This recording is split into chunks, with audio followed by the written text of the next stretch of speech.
Hello, good morning, welcome to all. कैसे हैं आप सब? आई होप सब ठीक होगा, पढ़ रहे होंगे, बेहतर होगा। चलिएगा अपने टॉपिक पे आते हैं। आज की क्लास हमारी अलंकार की सेकेंड क्लास होगी, जिसको हम पार्ट 2 का नाम देंगे। जैसा कि जो विद्यार्थी पिछली क्लास को देखे हैं, पिछले क्लास में हमने अलंकार का इंट्रोडक्शन बताया था, अलंकार के प्रकार बताए थे, अलंकार कैसे यूज होता है, एग्जाम में कैसे आता है, इन सारी बातों की चर्चा पिछले क्लासेस में हो चुकी थी। आज की क्लास में हम सभी अलंकार के शब्दालंकार, अर्थालंकार, उभयालंकार में से शब्दालंकार के भेद को ही अध्ययन करेंगे। उसके बाद अर्थालंकार के भेद को पढ़ेंगे। जैसा कि आप जानते हैं कि शब्दालंकार के 3 भेद हैं, अलंकार के 3 भेद हैं, शब्दालंकार, अर्थालंकार, उभयालंकार। यहाँ पर हमने देखा था शब्दालंकार के मुख्य रूप से 4 भेद हमने आपको बताया था। अनुप्रास अलंकार आपने जाना था, यमक अलंकार, श्लेष अलंकार और वक्रोक्ति अलंकार। वैसे तो अलंकार बहुत है, लेकिन कुछ निश्चित अलंकार का ही अध्ययन करना होगा। तो अनुप्रास अलंकार में वर्णों की आवृत्ति हमने देखी थी, अक्षरों की आवृत्ति हमने देखी थी और बहुत सारे एग्जाम्पल्स हमने देखे थे। यमक अलंकार में हमने सीखा था कि यमक अलंकार में और श्लेष अलंकार में क्या अंतर है। यमक अलंकार में एक शब्द का एक बार प्रयोग न होकर के एक शब्द का एक से अधिक बार या 2 बार प्रयोग होगा, 2 या 2 से अधिक बार, और उसके बार बार जब भी यूज होगा तो इसके अर्थ भिन्न भिन्न निकलेंगे, तो यमक अलंकार होगा। वहीं पर श्लेष अलंकार की बात की चर्चा हुई थी, तो श्लेष अलंकार को हमने सीखा था। श्लेष अलंकार में एक शब्द का एक ही बार प्रयोग होता है, परंतु उसके अर्थ एक से अधिक होते हैं, भिन्न भिन्न होते हैं। ठीक है, तो आज श्लेष अलंकार को ही अध्ययन करना होगा। तो श्लेष अलंकार में यमक अलंकार में अंतर हमने जान लिया। श्लेष अलंकार में एक शब्द का एक ही बार प्रयोग होगा, उसके अर्थ भिन्न होंगे। ठीक ना? तो चलिएगा देखते हैं श्लेष अलंकार के बारे में। जब कोई शब्द एक ही बार प्रयोग हो, लेकिन उस शब्द के अर्थ एक से ज्यादा हो। यहाँ पे देखिएगा ध्यान से, यहाँ पर लिखा है जब कोई, यहाँ पर शब्द छूट गया है, जब कोई शब्द एक ही बार प्रयोग हो लेकिन उस शब्द के अर्थ एक से अधिक हो, तो वहाँ पर श्लेष अलंकार होता है। इसके एग्जाम्पल्स को देखना होगा, क्योंकि कई बार डेफिनेशन के साथ साथ उदाहरण से भी प्रश्न आते हैं और पूछता है कि निम्न में से कौन सा अलंकार है। जैसा कि सभी विद्यार्थी जानते हैं, लेखपाल की परीक्षा हो गई, समीक्षा अधिकारी की परीक्षा हो गई, यूपीएससी हो गया, यूपीपीएससी हो गया, यूपीएससी हो गया, बहुत सारे एग्जाम्स है, यूपीपी हो गया, दरोगा भर्ती हो गया, एसआई हो गया, सब कुछ है, जिसमें हिंदी के 30 क्वेश्चन से 50 से 60 क्वेश्चन तक पूछे जाते हैं। तो हिंदी के टॉपिक को 1 बाय 1 हम लोग स्टडी करेंगे, हम लोग इसको छोड़ नहीं सकते। तो यहाँ पर देखिए इसके एग्जाम्पल हैं, जैसा कि उदाहरण में लिखा है, चरण धरत चिंता करत चितवत चारों ओर, सुबिरन को हेरत यानी खोजत फिरे कवि ब्रह्मचारी चोर। अब यहाँ पे जिस विद्यार्थी को इस इन पंक्तियों का अर्थ नहीं पता रहेगा, वह विद्यार्थी गलत कर सकता है। इसलिए आपको अर्थ जानना बहुत ही आवश्यक हो जाता है। किसी भी अलंकार की पंक्ति में उसका क्या अर्थ है, यह बहुत ही आवश्यक है, अदरवाइज नहीं पहचान मिलेगा कि यहाँ पर कौन सा अलंकार है। तो यहाँ पर देखिएगा, चरण धरत चिंता करत चितवत चारों ओर। अब यहाँ देखिए सुबिरन, यहाँ सुबिरन को देखिए अंडरलाइन कर लिया गया है पहले से ही। सुबिरन को हेरत यानी खोजत फिरे कवि ब्रह्मचारी चोर। तो यहाँ पे सुबिरन वर्ड एक बार यूज हुआ है और इस सुबिरन शब्द का एक से अधिक अर्थ है। कवि के लिए सुबिरन शब्द का अर्थ है सुंदर सुंदर वर्ड, सुंदर सुंदर शब्द। लेकिन यहीं पर ब्रह्मचारी मीन्स होता है ऐसा पुरुष जो अपने पत्नी के साथ धोखा करता है, यानी कैरेक्टरलेस पर्सन को व्यभिचारी कहते हैं। वह व्यक्ति सुबिरन को व्यभिचारी के लिए सुंदर स्त्री कहा जाता है। और यहाँ पर देखिए चोर के लिए सुबिरन का अर्थ सोना होता है। तो इसको ध्यान रखना होगा। यहाँ पर कवि के लिए सुंदर वर्ड मीनिंग होगा सुबिरन का, और यहाँ पर व्यभिचारी के लिए सुंदर स्त्री मीनिंग होगा। अभी इसको नोट कर लीजिएगा। और चोर के लिए सुबिरन का अर्थ सोना होगा।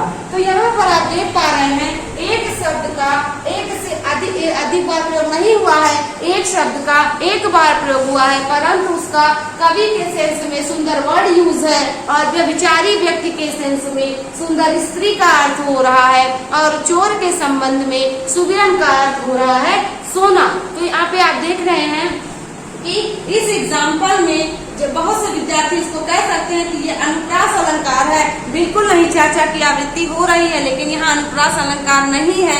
आपको ऑप्शन में ऐसे लड़ाने वाले आंसर नहीं देंगे। एक ऑप्शन में अनुप्रास दे दे, एक ऑप्शन में श्लेष दे दे। यहाँ पर स्पष्टता दिखाई दे रहा है कि यहाँ पर सुबिरन का अर्थ है कवि व्यभिचारी चोर के अर्थ में, क्योंकि यहाँ पर देखिए कवि को व्यभिचारी को और चोर को इंगित किया गया है, और इंगित करने के सेंस में यहाँ पर सुबिरन को समझना होगा। तो आई होप आपको ये एग्जाम्पल, ये उदाहरण अच्छे से समझ आया होगा और अच्छे से याद रखा होगा, है ना। चरण धरत चिंता कर, मतलब चरण धरत मतलब चल रहा है और चिंता कर रहा है, विचार कर रहा है, किस लिए? चितवत चारों ओर। चितवत मतलब होता है इधर उधर खोज रहा है, इधर उधर देख रहा है। व्यक्ति चल रहा है लेकिन क्या कह रहा है? चिंता कर रहा है, उसके मन मस्तिष्क में बना हुआ है चितवत चारों ओर। और वह चित्त मतलब होता है ध्यान, चारों ओर अपने ध्यान को भटका रहा है, किस लिए? सुबिरन को खोजत फिरे, यानी कि वह ढूंढ रहा है।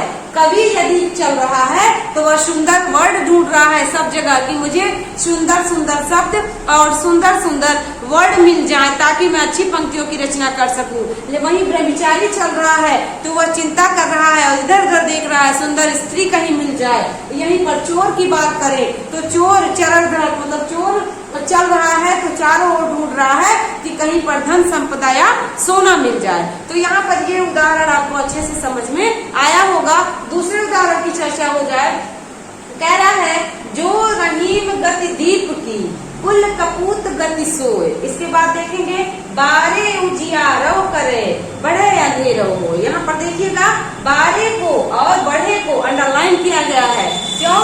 क्योंकि यहाँ पर बाढ़े और बढ़े का दोनों का अलग अलग अर्थ है, एक ही बार प्रयोग हुआ है। तो यहाँ पे देखिए कह रहा है जो रहीम गति दीप की, यानी कि दीप का क्या मतलब है? दीप मतलब दीपक का कह रहा है कि जैसे जो रहीम गति दीप की, जैसे दीपक की गति होती है किस प्रकार से, उसी प्रकार से कुल कपूत गति सोए।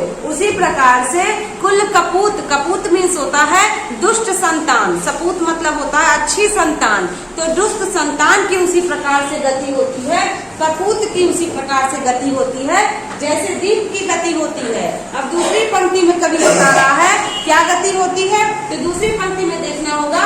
कह रहा है बारे उजियारो करे।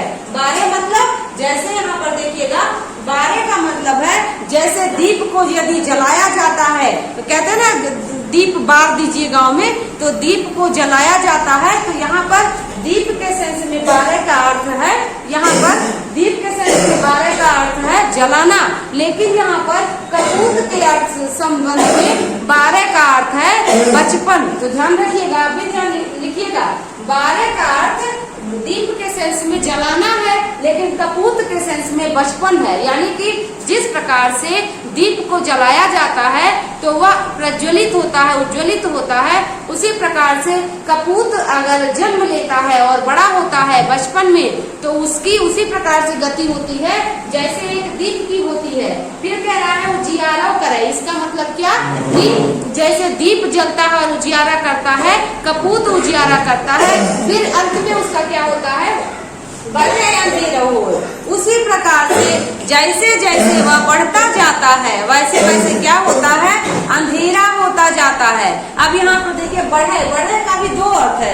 एक बढ़े का मतलब है यहाँ पर देखिए बुझने पर, यानी कि जो दीप के सेंस में बढ़े का अर्थ है वो बुझना है, यानी कि बारह जब आप जलाएंगे तो वो उजाला करेगा, लेकिन जैसे जैसे वो बढ़ता जाएगा वैसे वैसे वो बुझ जाएगा। उसी प्रकार से कपूत के संबंध में बढ़े का अर्थ है यहाँ पर देखिएगा बड़े होने पर, यानी कि जैसे जैसे कपूत बड़ा होगा वैसे वैसे वह क्या होगा? वह भी कुल को अंधियारा कर देगा, अपने कुल का नाश कर देगा। तो उम्मीद करते हैं ये एग्जाम्पल भी आपको अच्छे से समझ में आया होगा। ध्यान दीजिएगा इसको। बारह उजियारा करे यानी कि जलने पर उजाला करता है, वैसे कपूत भी बचपन में उजाला करता है, लेकिन जैसे जैसे दीप बढ़ता जाता है वैसे क्या होता है? वह बुझने की कगार पर पहुंच जाता है और कपूत बढ़ता है तो बड़े होने पर वह भी अपने कुल का नाश कर देता है। तो यह देखिए रहीम दास की पंक्ति है, जो रहीम गति दीप की कुल कपूत गति सोए, 12 उजियारे करे बढ़े अंधेरा हो। देखिएगा कितना महत्वपूर्ण पंक्ति है और एग्जाम में आया हुआ है, तो उसको बार बार ध्यान से समझने का प्रयास। आगे बढ़ते हैं, कह रहा है चिर जीवो जोरी जुरे। यहाँ पर देखिएगा चिर जीवो जोरी जुरे, क्या न स्नेह गंभीर। फिर आगे की पंक्ति है को घटिए वृषभानुजा वे हलदर के वीर। देखिएगा चिर जोरी जीवो जोरी जुरे, क्यों न स्नेह गंभीर, कि जिस प्रकार से कोई भी व्यक्ति एक दूसरे से जुड़ता जाता है और समय बीतता जाता है तो आपस में लगाव बढ़ता जाता है। आगे की पंक्तियां देखिएगा, क्या रहा है को घटिए वृषभानुजा। अब यहाँ पर वृषभानुजा का 2 अर्थ है। वृषभानुजा को देखिए अंडरलाइन किया हुआ है। वृषभानुजा मतलब एक वृषभ की भानुजा, यानी कि वृषभ मीन्स क्या, बैल होता है। बैल की अनुजा, अनुजा मतलब बहन होता है, तो बैल की बहन की बात कर रहा है। बैल की बहन गाय होती है, तो कह रहा है यहाँ पर वृषभानुजा का एक अर्थ है वृषभ की अनुजा, यानी कि गाय बैल की बहन की बात कर रहा है गाय। तो वृषभानुजा का एक मीनिंग गाय है और दूसरा वृषभानुजा का अर्थ है महाराजा वृषभान की पुत्री राधा रानी की बात कर रहा है कि चिर जीवो जोरी जुड़े क्यों न स्नेह गंभीर, कि राधा रानी जैसे कृष्ण के साथ समय बिता रही हैं तो स्नेह गंभीर होगा ही, लगाव तो बढ़ेगा ही। फिर कह रहा है ओ घटिए वृषभानुजा, तो अब क्या हो जाएगा, वृषभ की अनुजा, यानी कि एक तो राधा रानी महाराजा वृषभान की पुत्री और दूसरा वृषभानुजा का अर्थ गाय होता है। तो गाय से क्या हो जाएगा, संबंध बढ़ेगा, लगाव बढ़ेगा। और कह रहा वे हलदर के वीर। हलदर का भी यहाँ 2 अर्थ है। यहाँ पे एक हलदर का अर्थ है, यहाँ पर एक हलदर बलराम जी को कहा गया है जो श्री कृष्ण के भाई हैं, और दूसरा हलदर का मीनिंग यहाँ पर हो रहा है। यहाँ पर हलदर को देखिए अंडरलाइन करिएगा। हलदर का मतलब होता है हल को धारण करने वाला, तो खेत जोतते समय हल को बैल धारण करते हैं। तो यहाँ पर हलदर का दूसरा मीनिंग है बैल और हलदर का प्रथम मीनिंग है बलराम। तो वृषभानुजा क्या 2 मीनिंग, एक गाय दूसरी राधा रानी। वैसे हलदर का भी 2 मीनिंग, एक बलराम जी की दाऊ की बात हो रही है और दूसरी बात हो रही है हल को धारण करने वाला मीन्स बैल की बात हो रही है। तो ये उदाहरण भी आप बहुत अच्छे से ध्यान रखिएगा। आप ऐसा नहीं सोचेंगे कि यहाँ पर च की आवृत्ति हो रही है, जा की आवृत्ति हो रही है, बिल्कुल नहीं। यहाँ पे श्लेष अलंकार के लिए ही ये उदाहरण बनाए गए हैं, तो अच्छे से इसको समझिएगा। अगला उदाहरण है जो घनीभूत पीड़ा थी मस्त में स्मृति सी छाई, यानी कि जो दुख था, जो दर्द था, वो क्या है, कह रहा है जो घनीभूत। घनीभूत का मतलब यहाँ पर घनीभूत का भी 2 अर्थ है। घना मीन्स क्या होता है, घना मीन्स होता है इकट्ठा। तो जो इकट्ठा दुख दर्द हो गया था वहाँ पर एक तो घनीभूत का अर्थ है, घनीभूत का मतलब पीड़ा, इकट्ठा हो गया था। और दूसरा घनीभूत का यहाँ पर मीनिंग निकल रहा है, दूसरा घनीभूत का मेघ मीनिंग निकल रहा है कि मेघ घन है ना, घन मीन्स होता है बादल। तो यहाँ पर देखिए दूसरा घन मीन्स इकट्ठे बादल। तो एक घनीभूत का मतलब बादल छाए हुए हैं, एक ये अर्थ है घनीभूत का, और दूसरा अर्थ घनीभूत का हो रहा है कि इकट्ठी पीड़ा, इकट्ठा दुख दर्द। तो यहाँ पर घनीभूत पीड़ा थी मस्त में स्मृति सी छाई, यानी कि बादल छाए हुए थे। और दूसरा क्या है, दूसरा पीड़ा जो थी, इकट्ठा जो दुख दर्द था वो मन मस्तिष्क में गूंज रहा है। यहाँ पे पंक्तियां पढ़िएगा। फिर कह रहा है दुर्दिन में आंसू बनकर आज बरसने आई।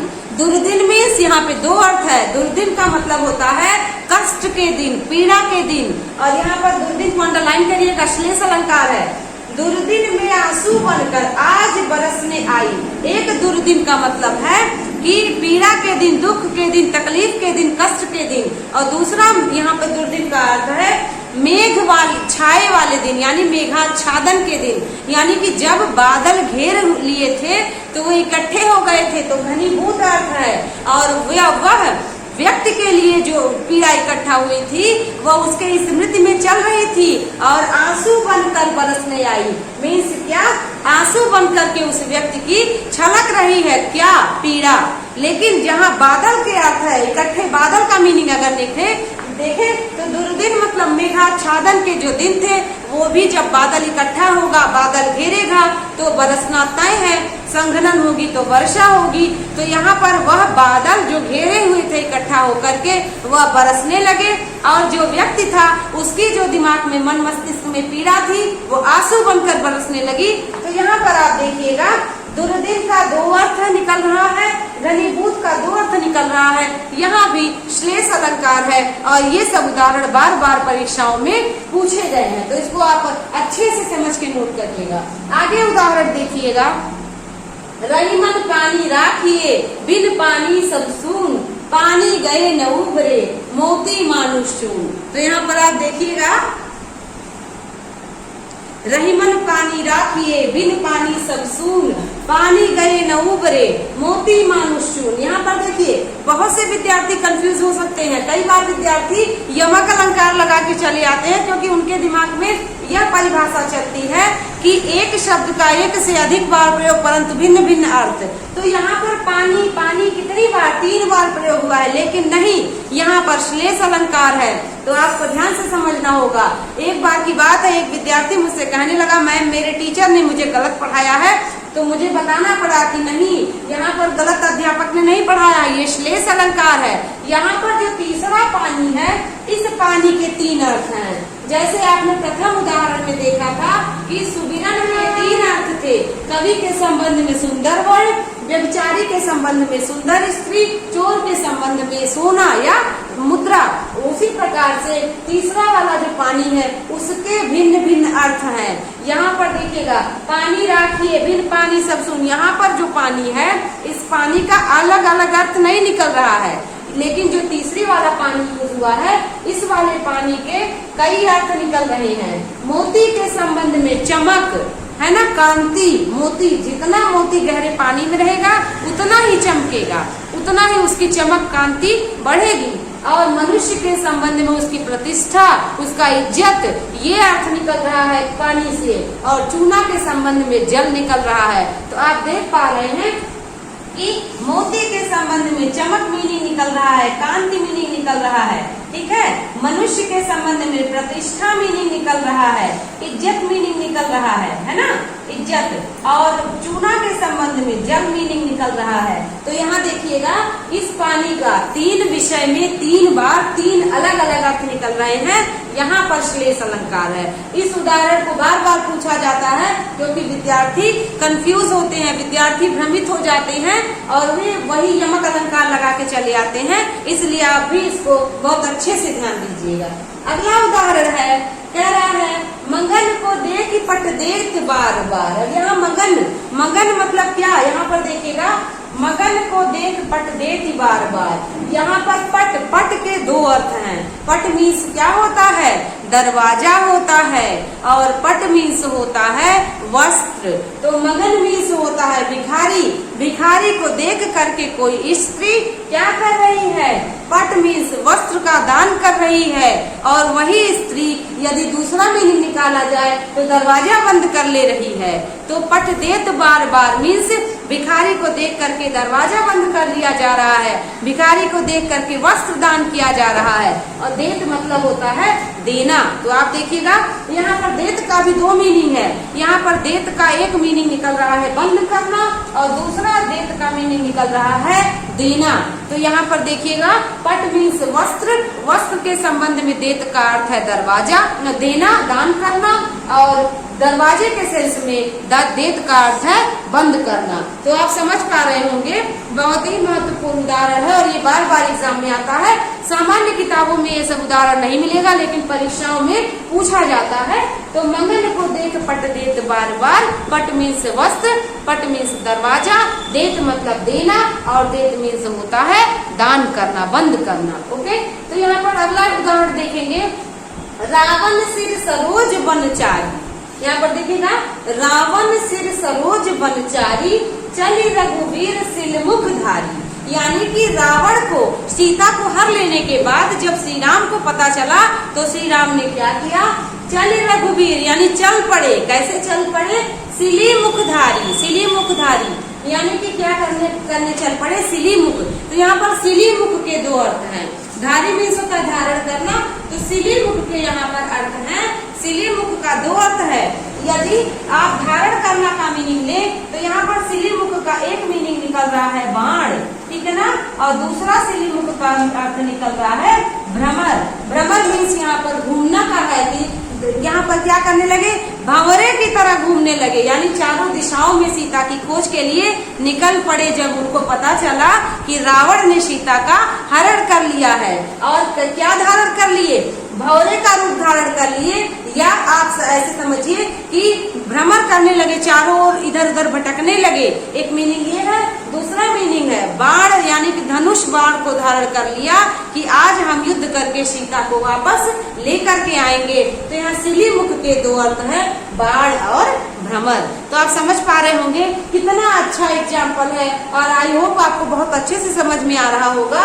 इन उदाहरण को आप बहुत अच्छे से कॉपी में नोट करके अच्छे से समझ करके लिखिएगा, और जो दो अर्थ वाले, तीन अर्थ वाले जो श्लेष अलंकार जिससे प्रस्तुत हो रहा है उनको अंडरलाइन करके उनका मीनिंग बहुत आवश्यक है आपको जानना, अन्यथा आप भूल जाएंगे। इसलिए बारे का अर्थ लिखिए, बढ़े का अर्थ लिखिए, है ना, सुबिरन का अर्थ लिखिए, समझ रहे हैं, आई होप समझ रहे होंगे। पट का अर्थ लिखिए, देव का अर्थ लिखिए, ताकि जब आप दोबारा इसको रिवाइज करने का प्रयास करें तो आपको दोबारा पढ़ना ना पड़े, आपके नोट्स से ही आपके उत्तर की प्राप्ति हो जाए। तो चलिएगा, इसके बाद हम लोग वक्रोक्ति अलंकार को समझने का प्रयास करते हैं। अब हम लोग पढ़ेंगे वक्रोक्ति अलंकार। तो वक्रोक्ति अलंकार क्या होता है? वक्रोक्ति अलंकार शब्दालंकार का ही एक भेद होता है। जैसा कि हम सभी ने अनुप्रास अलंकार, यमक अलंकार और श्लेष अलंकार को कवर कर लिया है। अब देखिएगा वक्रोक्ति अलंकार क्या होता है, यहाँ पर समझना होगा। वक्र मीन्स होता है टेढ़ा, तो वक्र आपने देखा है मैथमेटिक्स में सरल रेखा, वक्र रेखा पढ़े हैं, तो वक्र मीन्स होता है टेढ़ा। अब यहाँ पर क्या कहने का मतलब है, वक्रोक्ति अलंकार में कहने वाला कुछ कहता है, समझने वाला उसको अपने अर्थ में समझ लेता है, या ऐसे कह सकते हैं समझ का फेर हो जाता है। कहने वाला कुछ अपने सेंस में समझेगा, कहेगा, और समझने वाला, सुनने वाला उसको अपने अर्थ में समझ लेता है। तो यानी कि पंक्तियों के भिन्न भिन्न मीनिंग, भिन्न भिन्न सेंस, भिन्न भिन्न अर्थ निकलते हैं। तो ऐसे अलंकार वक्रोक्ति अलंकार के अंतर्गत आते हैं। वक्रोक्ति अलंकार दो प्रकार का होता है, एक श्लेष वक्रोक्ति और दूसरा होता है काकु वक्रोक्ति। श्लेष वक्रोक्ति में शब्द के भिन्न भिन्न अर्थ निकल आते हैं, कहने वाला उसी शब्द को अलग अर्थ में प्रयोग करेगा, समझने वाला उसी शब्द को दूसरे अर्थ में समझ लेगा। और काकु वक्रोक्ति में क्या होता है, काकु वक्रोक्ति में मीनिंग ही अलग निकल जाती है, उसमें अर्थ का, उसमें शब्द का कोई भी विधान नहीं होता है, मीनिंग से ही समझने वाला अपने हिसाब से मीनिंग निकाल लेता है, वहाँ वक्रोक्ति अलंकार।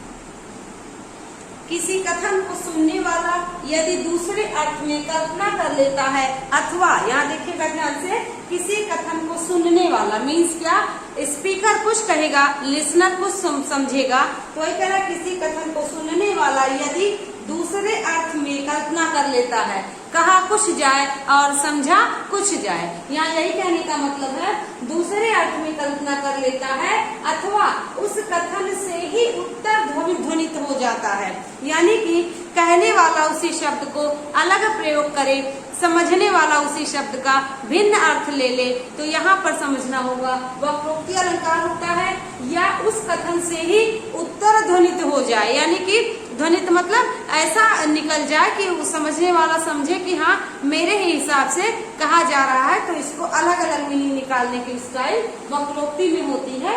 यहाँ पर उदाहरण देखिएगा, किसी न गोकुल कुल वधू, है ना, किसी न गोकुल कुल वधू, फिर क्या रहा है, काह न तेहि सिख दीन, इसके बाद कौन तजी न कुल गली, है मुरली सुरली। यहाँ पर कहने का तात्पर्य क्या है, यहाँ पर कवि कहना चाहता है किसी न गोकुल कुल वधू, कि गोकुल के कुल वधु है, यानी गोकुल में जो श्री कृष्ण के जाने के बाद जो गोकुल की कुल वधुएं थी वे क्या थी, काह न के सीख दी, एक दूसरे को क्या क्या सीख नहीं दी, मुझे ऐसे करना चाहिए, हमें ऐसे करना चाहिए, इस प्रकार के नियम कानून का पालन करना चाहिए। तो किसी न गोकुल कुलवधु काह न के सीख दी, यानी कि काह न के सीख दी मतलब एक दूसरे को क्या क्या शिक्षा नहीं दी उन लोगों ने। कौन तजी न कुल गली, लेकिन कौन सी गली गोकुल की नहीं बची जहाँ पर है मुरली सुरली, यानी कि कौन सी गली, कौन सा नियम कानून नहीं हुआ जो गोकुल की वधुओं ने तोड़ा नहीं। तो यहाँ पे देखिए कह रहा कि एक दूसरे को अच्छी अच्छी शिक्षाएं सभी ने दी, लेकिन गोकुल की हर कुल वधु ने श्री कृष्ण को लेकर के श्री कृष्ण के वियोग में घर द्वार छोड़ के योगिनी बन गई, सन्यासिनी बन गई। तो यहाँ पर यही कह रहा है कौने तजिना कुल गली, की कौन सी गली ऐसी नहीं बची जहाँ श्री कृष्ण ने मुरली बजाई और जहाँ वो गई नहीं। मुरली सुरली यानी कि मुरली का धुन सुन करके वे अपने घरों से निकल जाया करती थी। तो गोकुल की कुलवधुएं एक दूसरे को क्या क्या शिक्षा नहीं दी, लेकिन कोई कुलवधु ऐसी नहीं थी जिन्होंने मर्यादा का उल्लंघन नहीं किया। तो देखिएगा इसके अलग अलग अर्थ निकल रहे हैं। कहने वाला कुछ कह रहा है, समझने वाला कुछ समझ रहा है। तो यहाँ पर देखिएगा वक्रोक्ति अलंकार है। वक्रोक्ति अलंकार के प्रकार है श्लेष वक्रोक्ति और काकु वक्रोक्ति। श्लेष वक्रोक्ति में अर्थ ये निकलता है कि शब्दों के भिन्न अर्थ हो जाते हैं, और काकु वक्रोक्ति में कहने वाला कुछ कहता है, समझने वाला उसका अपना मीनिंग निकाल लेता है। तो यहाँ पर वक्रोक्ति अलंकार एग्जाम में होता है। मीन्स व्हाट, कोई भी ऐसी पंक्ति हो जिसके भिन्न भिन्न सेंस निकले, कई सेंसेस में पढ़ने वाला उसका अर्थ निकाले, तो वक्रोक्ति अलंकार होता है। यहाँ पर आपने वक्रोक्ति अलंकार सीख लिया। अब चलिएगा अर्थालंकार को शुरू करने से पहले शब्दालंकार से रिलेटेड कुछ क्वेश्चन को सॉल्व करने का प्रयास करेंगे, ताकि एक कॉन्फिडेंस विकसित हो और आपको एक आइडिया लगे कि कैसे क्वेश्चंस आते हैं और क्वेश्चंस को करना कैसे है। ओके, तो देखिएगा निम्न में से कौन सा अलंकार अनुप्रास अलंकार का उदाहरण नहीं है। ध्यान रखिएगा, कई बार एग्जाम में नहीं है आ जाता है और है आ जाता है, तो विद्यार्थी कंफ्यूज हो जाते हैं। तो मेरा मानना ये है कि जब भी आप परीक्षा में बैठे, परीक्षा हॉल में आप एग्जाम देने बैठे, तो जब भी आपसे पूछे ऑप्शन में नहीं है, तो आपको पहले ही नहीं को अंडरलाइन कर लेना होगा, ताकि बार बार आपकी दृष्टि उस नहीं पर जाकर अटक जाए और आपसे क्वेश्चन गलत ना हो। अदरवाइज क्या होता है, जब भी ऐसा नहीं है वाले क्वेश्चंस आते हैं या करेक्ट इनकरेक्ट इंग्लिश में आता है, तो विद्यार्थी करेक्ट को पकड़ के दिमाग में चलते हैं और हमेशा, चूंकि सामान्य प्रक्रिया है कि किसी भी उत्तर में सही छांटने की, तो सही छांट करके लगा देते हैं। बाद में OMR फिल करने के बाद नहीं है और है से कंफ्यूज होकर गलती करके बहुत पश्चाताप होता है। तो ये नहीं है को अंडरलाइन कर लीजिएगा। अब कह रहा है कि अनुप्रास अलंकार नहीं है। अनुप्रास अलंकार क्या होता है आप सभी जानते हैं, वर्णों या अक्षरों की आवृत्ति अनुप्रास अलंकार होती है। स्वरों की आवृत्ति मात्राओं के माध्यम से होती है और वर्णों की आवृत्ति, व्यंजनों की आवृत्ति दिखाई देती है। तो यहाँ पर देखिएगा, मधुर मधुर मुस्कान मनोहर मनुज वेश का उजियारा। मधुर मधुर मुस्कान मनोहर मनुज वेश का उजियारा, यहाँ पर अनुप्रास अलंकार है, बिल्कुल है। माँ माँ माँ की आवृत्ति हो रही है, धा धा की आवृत्ति हो रही है, रा रा की आवृत्ति हो रही है, रा की आवृत्ति हो रही है, ना ना की आवृत्ति हो रही है। तो यहाँ पे अनुप्रास अलंकार है। हमारे क्वेश्चन में पूछा है नहीं है। ओके, नेक्स्ट ऑप्शन देखते हैं। घेर घेर घोर गगन धारा धर्यो, धा धा की आवृत्ति हो रही है, यहाँ भी अनुप्रास अलंकार है। मुख्य गायक के चट्टान जैसे स्वर भारी, यहाँ पर दृष्टिगोचर हो रहा है, अब एकदम स्पष्ट पता चल रहा है कि तीसरे वाले ऑप्शन में अनुप्रास अलंकार नहीं है। चौथे ऑप्शन में बालक बोधि बध्यो नहीं तो ही, बाबा की आवृत्ति हो रही है, हा हा की आवृत्ति हो रही है। तो हमारे क्वेश्चन का आंसर मिल गया। तीसरा ऑप्शन यानी सी ऑप्शन हमारा सही उत्तर होगा, क्योंकि ऑप्शन क्वेश्चन में पूछा है अनुप्रास अलंकार नहीं है। उसको ध्यान रखिएगा, और भी क्वेश्चन आए हुए हैं उसको भी हम लोग करने का प्रयास करते हैं। ये क्वेश्चन देखिएगा, कह रहा है यह पशु प्रवृत्ति है कि आप ही चरे। यहाँ देखिएगा, समझना होगा, यह पशु प्रवृत्ति है कि आप ही चरे, वही मनुष्य है जो मनुष्य के लिए मरे। ये पंक्तियां मैथिली शरण गुप्त की पंक्तियां हैं। आप ही चरे, यहाँ क्या कहने का मतलब है, यह पशु प्रवृत्ति यानी कि जो व्यक्ति होता है यह पशु प्रवृत्ति है जो आप ही चरे। मीन्स क्या, पशु और मनुष्य में अंतर यहाँ समझाया गया है मैथिली शरण गुप्त के द्वारा। यहाँ पे कह रहा है कि कोई भी व्यक्ति जो अपनी ही जाति को नष्ट करता है या अपने ही चरता है, खाता है, अपने आप से ही मतलब रखता है, दूसरे की फिक्र नहीं करता, यह पशु प्रवृत्ति है मनुष्य के लिए। तो यहाँ पर मनुष्य को पशु बताया है। ऐसा मनुष्य जो स्वार्थी होता है, सेल्फिश होता है, अपने बारे में सोचता है, वह पशु समान है। वही मनुष्य है जो मनुष्य के लिए मरे। यहाँ पर जो मनुष्य दिया है, यहाँ वही मनुष्य है मनुष्य के लिए मरे। अब ऑप्शन में आप देख पा रहे हैं, यमक अलंकार दिया है, अनुप्रास अलंकार दिया है, श्लेष अलंकार दिया है, उपमा अलंकार दिया है।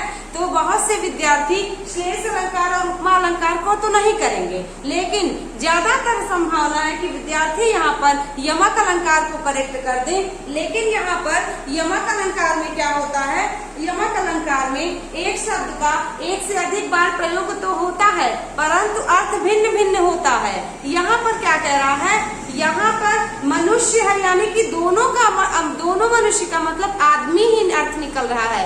यमक अलंकार में दो बार प्रयुक्त तो होता है वर्ड, लेकिन दोनों बार भिन्न भिन्न अर्थ निकलते हैं। यहाँ क्या कह रहा है, मनुष्य मतलब आदमी और आदमी के लिए मरे, तो यहाँ पर दोनों मनुष्य का अर्थ आदमी निकल रहा है। इसलिए यहाँ पर यमक अलंकार हमारा करेक्ट आंसर नहीं होगा, श्लेष अलंकार नहीं होगा, उपमा अलंकार नहीं होगा, यहाँ अनुप्रास अलंकार होगा। अब आप सोच रहे होंगे अनुप्रास अलंकार कैसे होगा, तो देखिएगा, पशु में प और प्रवृत्ति में प और रा की आवृत्ति हो रही है, आप में आ की आवृत्ति हो रही है, पा में पा की आवृत्ति हो रही है और हा की आवृत्ति हो रही है। वही मनुष्य है में देखिए माँ की आवृत्ति हो रही है और शब्दों की भी आवृत्ति हो रही है, अर्थ वही निकल रहा है कि फिर से देखिए आवृत्ति हो गई, फिर है देखिए मनुष्य, फिर मरे। तो यहाँ आवृत्ति जो हो रही है वर्ड की और अक्षर की, शब्द की, यही के वजह से यहाँ पर ये अनुप्रास अलंकार है तथा मनुष्य का दोनों बार अर्थ मनुष्य मतलब आदमी के सेंस में निकल रहा है, यहाँ अलग अलग अर्थ नहीं निकल रहा है, इसलिए यमक अलंकार नहीं होगा। यमक अलंकार में दो बार प्रयुक्त हो लेकिन अर्थ भिन्न भिन्न हो, ऐसा नियम है। यमक अलंकार, श्लेष अलंकार, अनुप्रास अलंकार सब कुछ ऑप्शन में देगा, लेकिन आपको समझ के उसको करना पड़ेगा, अदरवाइज क्वेश्चन गलत हो जाएंगे। अगला क्वेश्चन देखिएगा तो इसको समझिएगा ध्यान से, यहाँ पर यमक क्यों नहीं है, अनुप्रास ही क्यों है। ओके, तो अगला देखते हैं, जेते तुम तारे, ठीक ना, तेते नभ में न तारे हैं। अब यहाँ पर कह रहा है जेते तुम तारे, तेते नभ में न तारे हैं। यहाँ किसकी बात कह रही है, यहाँ माँ गंगा के सेंस में कहा जा रहा है, माँ गंगा की विशेषता बताई जा रही है, माँ गंगा की महिमा गाई जा रही है कि जेते तुम तारे। तरता आदमी लोग कहते हैं ना कि गंगा नहाओ तो तर जाओ, पाप धुल जाए, ऐसा एक स्टेटमेंट निकलता है।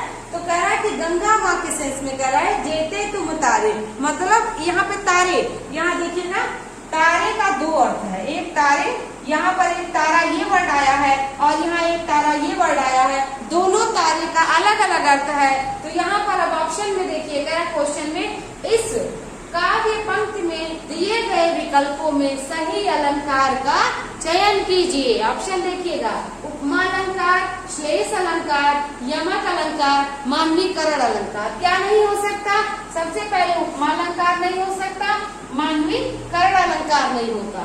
ओके, श्लेष और यमक अलंकार में से ही कोई एक हो सकता है, तो श्लेष अलंकार भी नहीं हो सकता, क्योंकि श्लेष अलंकार में एक शब्द का एक बार प्रयोग परंतु भिन्न भिन्न अर्थ। तो यहाँ पर देखिएगा यमक अलंकार ही हमारा सही उत्तर होगा। अब इसका अर्थ जानना आवश्यक होगा, क्योंकि जब तक आपके दिमाग में कोई उदाहरण फीड नहीं होगा तब तक बहुत अच्छे से लर्न नहीं होगा। जेते तुम तारे, तेते नभ में न तारे हैं, क्या मतलब है, एक यहाँ पर जो पहला तारना है, यहाँ पर जो तारना है, यहाँ पर कल्याण करना का अर्थ निकल रहा है, ठीक है ना। कल्याण करना, यानी कि कहते हैं ना कि गंगा नहाओ तर जाओ, तो यहाँ पर कल्याण करना, उद्धार होना का सेंस निकल रहा है। और तेते नभ में न तारे हैं, तो यहाँ पे जो है ये तारा का सेंस निकल रहा है, जो आसमान में होते हैं, आकाश में होते हैं। उस वाले तारे का अर्थ दूसरा है और पहले वाले तारे का अर्थ तारना हो रहा है। इस वजह से यहाँ पर यमक अलंकार होगा, श्लेष अलंकार, उपमा अलंकार, मानवीकरण अलंकार नहीं होगा। तो किस प्रकार से आपको एग्जाम में क्वेश्चन करना है, कैसे आपसे प्रश्न पूछे जाते हैं, उत्तर आपको कैसे ढूंढ के देना है, सभी बातों की चर्चा आप उदाहरण के माध्यम से समझने का प्रयास करिए। एक एक पॉइंट नोट करिएगा तो आपको अच्छे से समझ आएगा। आगे क्वेश्चन है, 3 बेर खाती थी, वे 3 बेर खाती है, सिर्फ एक पंक्ति दी हुई है। वैसे तो आपको बताया गया है ना, ऊंचे डेर मंडर के अंदर, है ना, मंदिर के अंदर रहाती थी। इसके बाद क्या है, नगन जड़ाती थी, नगन जड़ाती है। ऐसे बहुत सारी लाइनें आपको बताई गई हैं, लेकिन देखिएगा 3 बेर खाती थी, वे 3 बेर खाती है, मात्र एक पंक्ति दी हुई है। और कह रहा है पंक्ति में प्रयुक्त अलंकार है। कौन सा अलंकार है, आपको ध्यान आया होगा। अनुप्रास अलंकार में आपको पता था कि वर्णों की आवृत्ति होगी। यमक अलंकार में एक शब्द का एक से अधिक बार प्रयोग होगा, अन्य भिन्न भिन्न अर्थ। श्लेष अलंकार में एक शब्द का एक बार प्रयोग होगा, भिन्न भिन्न अर्थ। और चौथा ऑप्शन प्रेक्षा अलंकार में मनौ मानव जनौ जानौ। तो यहाँ पर देखिए, यहाँ पर देखिएगा बेर यहाँ पर यह है और एक बेर यहाँ है। आपको बताया गया था बेर का यहाँ 2 अर्थ हो रहा है। बेर का मतलब हो रहा है, जैसे गांव में कहते हैं बेर, बेर या जून कहते हैं, सुबह दोपहर शाम को प्रहर कहते हैं। तो 3 बेर खाती थी, मतलब 3 बेर यानी कि 3 बार खाती थी, 3 प्रहर में खाती थी। यहाँ पर बार का सेंस है और यहाँ पर जो बेर है ये फल का सेंस दे रहा है। ठीक है, कि जो 3 बार खाती थी, 3 प्रहर में खाती थी, 3 जून खाती थी, वह महिला आज 3 बेर खा रही है, 3 फल खा रही है सिर्फ। तो यहाँ पर आपने देखा, तो आपने रिकॉल किया होगा कि यहाँ पर बेर का अर्थ बार हो रहा है, यहाँ बेर का अर्थ फल हो रहा है। जब ऐसी परिस्थिति बनती है तो यमक अलंकार हमारा होता है। ऑप्शन में देखिएगा यमक अलंकार दिया है, अनुप्रास अलंकार भी दिया है, लेकिन आप सिर्फ अनुप्रास में वर्णों की आवृत्ति समझ के नहीं कर देंगे, क्योंकि आपको उदाहरण में बताया गया है कि यह उदाहरण अनुप्रास अलंकार का उदाहरण है, इसलिए आपने यमक अलंकार का उदाहरण है। अनुप्रास अलंकार में वर्णों की आवृत्ति होती है, हो रही है, लेकिन ये यमक अलंकार का उदाहरण है। और यहाँ पे वर्णों की आवृत्ति तो हो रही है, परंतु अर्थ भिन्न भिन्न निकल रहे हैं। और शब्दों की आवृत्ति हो, भिन्न भिन्न अर्थ हो, यानी एक शब्द का एक से अधिक बार प्रयोग हो, अर्थ भिन्न हो, तो यमक अलंकार होता है। आई होप आप समझ पाए होंगे कि यमक अलंकार ही क्यों है। ओके, अगला प्रश्न देखिएगा, ये क्वेश्चन आया हुआ एग्जाम में। तो यहाँ पर देखिए, ये प्रश्न एग्जाम में आया हुआ, कई बार आया हुआ है, तो इसको आप अच्छे से समझ के नोट करिएगा। सारंग लय सारंग चली, कई सारंग की ओट सारंग, झीनो पाई के सारंग, कई गई चोट। यहाँ पर देखिएगा पंक्तियों में तुकबंदी तो नहीं बन रही है, लेकिन यहाँ अलंकार का प्रयोग किया गया है और बहुत ही होशियारी से कवि ने यहाँ पर देखिए वर्णों की आवृत्ति हो रही है, तथा यहाँ पर देखिए तो अनुप्रास अलंकार है ही नहीं। अब देखिए शब्द की आवृत्ति देखिए, सारंग शब्द का प्रयोग कितनी बार हुआ है, तो सारंग शब्द का प्रयोग आई होप आप गिन पा रहे होंगे 5 टाइम्स हुआ है, 5 बार हुआ है। तो यहाँ पर देखिए सारंग लय सारंग चली, कई सारंग की ओट सारंग, झीनो पाई के सारंग, कई गई चोट। तो यहाँ पर देखिए ये तुकबंदी आपकी देखिए बन गई। सारंग लय सारंग चली, कई सारंग की ओट, यहाँ पे आप पॉज लेंगे, विराम लेंगे। सारंग झीनो पाई के सारंग, कई गई चोट। यहाँ पर देखिए है ओट और चोट बन रहा है तुकबंदी, लेकिन परीक्षा में इसी तरह से एकदम हूबहू पूछा है प्रश्न। और ऐसे आपको कि ओट ऐसे दूसरी पंक्ति में लिख के कॉमा नहीं लगाया है, लेकिन जब पॉज लगे तो कॉमा लगाते हैं उसको, है ना। तो यहाँ पर देखिए क्या हो रहा है, सारंग सारंग सारंग सारंग सारंग, सारंग का भिन्न भिन्न अर्थ हो रहा है। यहाँ पर देखिए कौन कौन सा नहीं हो सकता, तो यदि आप मीनिंग नहीं निकाल पा रहे हो तब भी आप कैसे सही कर सकते हैं। उत्प्रेक्षा अलंकार में मनौ मानव जनौ जानौ होता है, श्लेष अलंकार में एक शब्द का एक बार ही प्रयुक्त होता है, अर्थ भिन्न भिन्न होते हैं। और यहाँ पर देख पा रहे होंगे आप कितनी बार सारंग आया है, 5 बार आया है। वक्रोक्ति अलंकार में कहना कुछ समझना कुछ, तो यहाँ पर ऐसा कुछ भी नहीं है कहना कुछ समझना कुछ, क्योंकि यहाँ पर अच्छे से दृष्टिगोचर हो रहा है कि यहाँ शब्द की ही आवृत्ति हो रही है ना, 2 या 2 से अधिक बार। तो वक्रोक्ति अलंकार भी नहीं हो सकता, यहाँ यमक अलंकार ही सही होगा। अब चलिए तर्क पर आते हैं, यमक अलंकार ही क्यों सही होगा, अर्थ निकालते हैं। तो यहाँ देखिए सारंग है, सारंग चली, यहाँ पर जो सारंग पहला सारंग है इसका मतलब होता है दीपक। ओके, तो यहाँ देखिए चलते हैं हम लोग, लिखते हैं सारंग। तो सारंग जो पहला सारंग है इसका मीन्स होता है दीपक, यानी कि क्या, दीपक लेकर के, दीप लेकर के क्या चली, दीप लेकर के कौन चला, सारंग चली यानी महिला चली। तो दूसरे वाले सारंग का क्या अर्थ हो गया, स्त्री। आई होप आप समझ पा रहे होंगे।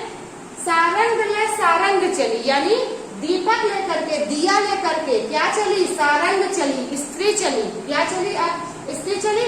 सारंग की ओट सारंग झीनो पाई के, तो यहाँ देखिए सारंग की ओट सारंग झीनो पाई के। अब यहाँ पे सारंग की ओट का मतलब है कि क्या, अपने आंचल की छाया में, उसको अपने आंचल से वो ढक लिया है उस महिला ने, उस स्त्री ने, कि मेरा दिया न बुझने पाए। तो यहाँ पर देखिए इस सारंग का क्या मीनिंग निकला, यहाँ पर आंचल निकला।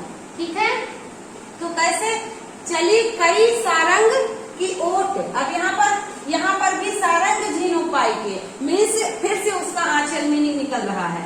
सारंग झीनो पाई के मीन्स जैसे ही उसका आंचल इधर से उधर हुआ तुरंत क्या हो गया, सारंग कई गई चोट। अब यहाँ पे जो 5वां सारंग है इसका मीन्स होता है हवा। हवा ने होशियारी कर गई और उसका दीपक बुझ गया, मीनिंग समझिएगा। सारंग ले सारंग चली यानी दीपक लेकर के, दिया लेकर के कोई महिला चली।